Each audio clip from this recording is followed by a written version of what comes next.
Okay, Dawn, we're here to talk about heaven. Heaven? Yes. Oh my goodness. What makes you think about heaven? I was thinking, I was listening to some people and goodness, you think about when they mention heaven, it's really only like when bad things happen, like if there's death, like funerals, they talk about heaven. At hospitals, when people have like a terrible diagnosis like cancer or some other kind of, debilitating illness, they think about heaven. Or of course, all the evil in the world, people are like, where am I going? And heaven is kind of this catch-all phrase, right? So it's kind of not necessarily the fun things that are making people think about heaven. No, but we're going to change that in this class. I sure hope so. Yes, we are. Well, what does heaven look like?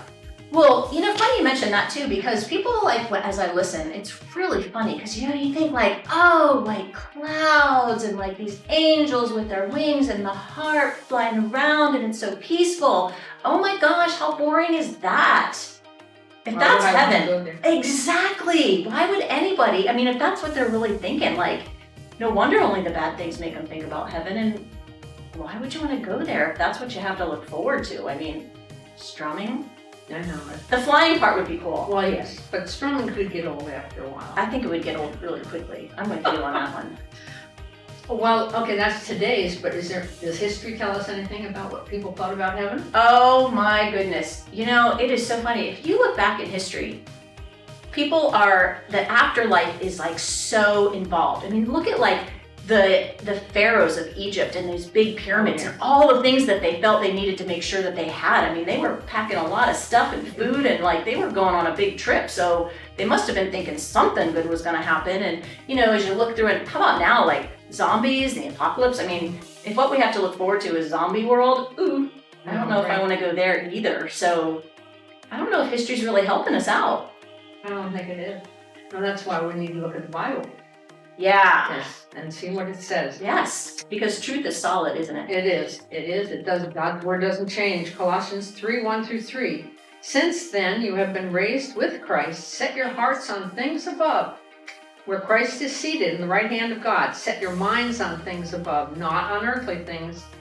For you died, and your life is now hidden with Christ in God. Thing is, we've got to pull that out and explain it. Well, yeah, because when you think of things above, that's where probably people go with the clouds and the little, the harps and the, right? So we got to change that view of what's above. I'll bet you have an idea of how often heaven's mentioned. You know what? Funny you should say that, because I think a lot of people don't think heaven is really talked about in the Bible. Do you know, in just the book of Matthew, okay, New Testament, Matthew, Mark, Luke, and John, Matthew, 70 times Jesus mentions heaven. Just Matthew. That's just Matthew. Okay. And then, okay, let's go from beginning of the end. In Genesis 1:1, in the beginning, God made heavens and the earth. So it's there in the beginning. Revelation 20, it's there in the end. He's talking about it. So in the beginning, in the end, it's 70 times. And actually, 54 books out of the 66, 54 out of 66, heaven is mentioned. It's a good percentage. That's a lot. I think we're going to have a lot of stuff to talk about. Yes, we will. And a lot to dig into. We will. So how's the class going to work? Well, there are 44 chapters in the big, thick book. I mean, you guys that have the book, you know that. Imagine you have some sum-ups, but I'd like to sum up with John 14. Absolutely. It's a great promise. Jesus spoke it himself. Do not let your hearts be troubled. Boy, do we need that today, because we're troubled. Trust in God, trust also in me, Jesus says. In my Father's house are many rooms. If it were not so, I would have told you. I'm going there to prepare a place for you. And if I go and prepare a place for you, I will come back and take you to be with me, that you also may be where I am. Good news.